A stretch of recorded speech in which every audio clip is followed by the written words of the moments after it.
जब भारत के वो लोग जो धर्म को मानते हैं वो तो धर्म को मानते ही मानते हैं, जो नहीं मानते हैं मेरा भाव रहता है वो लोग माने। का सनातन से परिचय नहीं है, सनातन से जिनकी कोई ताल्लुकात नहीं है, संबंध नहीं है, यदि वो सनातन से जुड़ते तो निसंदेह हमारी परंपरा और मजबूत होगी।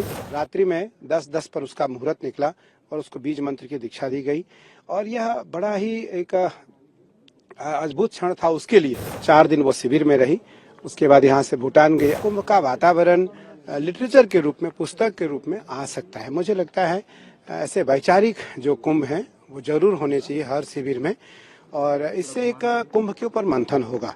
और इसमें डॉक्टर कृष्ण गोपाल जी ने जो बात रखी, डॉक्टर असीम अरुण जी ने अपनी बात रखी, वो बड़ी सारगर्भित बात थे और निसंदेह इससे एक भारतीय परंपराओं को और बल मिलेगा। आपने पावेल की भी बात की कि आपने दीक्षा दिया उसको, कई चीजें बताई, क्या उसके साथ हुआ और दुनिया किस तरफ जा रही है, आध्यात्म की तरफ जा रही है क्या? देखिए, निसंदेह जब भारत के वो लोग जो धर्म को मानते हैं वो तो धर्म को मानते ही मानते हैं, जो नहीं मानते हैं मेरा भाव रहता है वो लोग माने।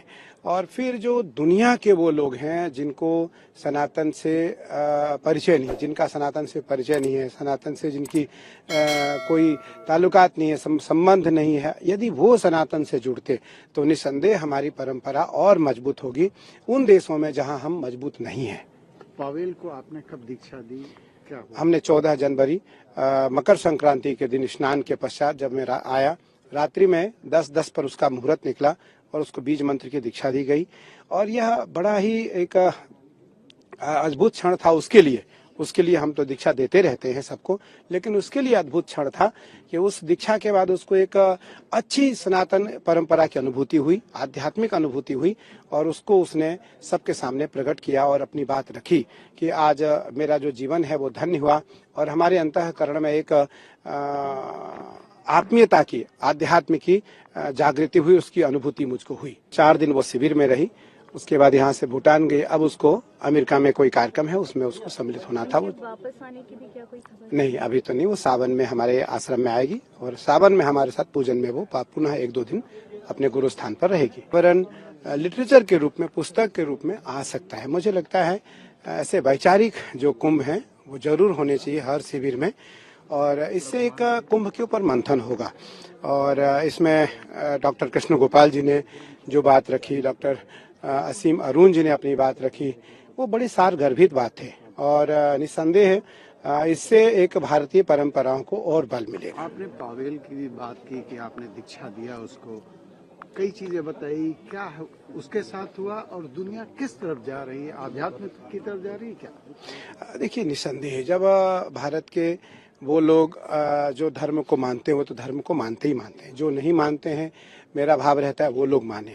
और फिर जो दुनिया के वो लोग हैं जिनको सनातन से परिचय नहीं, जिनका सनातन से परिचय नहीं है, सनातन से जिनकी कोई ताल्लुकात नहीं है, संबंध नहीं है, यदि वो सनातन से जुड़ते तो निसंदेह हमारी परंपरा और मजबूत होगी उन देशों में जहां हम मजबूत नहीं हैं।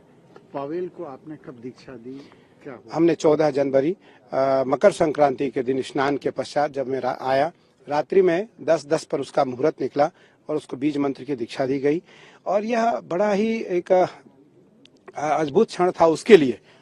हम तो दीक्षा देते रहते हैं सबको, लेकिन उसके लिए अद्भुत क्षण था कि उस दीक्षा के बाद उसको एक अच्छी सनातन परंपरा की अनुभूति हुई, आध्यात्मिक अनुभूति हुई और उसको उसने सबके सामने प्रकट किया और अपनी बात रखी कि आज मेरा जो जीवन है वो धन्य हुआ और हमारे अंतःकरण में एक आत्मीयता की, आध्यात्म की जागृति हुई, उसकी अनुभूति मुझको हुई। 4 दिन वो शिविर में रही, उसके बाद यहाँ से भूटान गए। अब उसको अमेरिका में कोई कार्यक्रम है उसमें उसको सम्मिलित होना था। वो वापस आने की भी क्या कोई खबर? नहीं, अभी तो नहीं। वो सावन में हमारे आश्रम में आएगी और सावन में हमारे साथ पूजन में वो पुनः 1-2 दिन अपने गुरु स्थान पर रहेगी।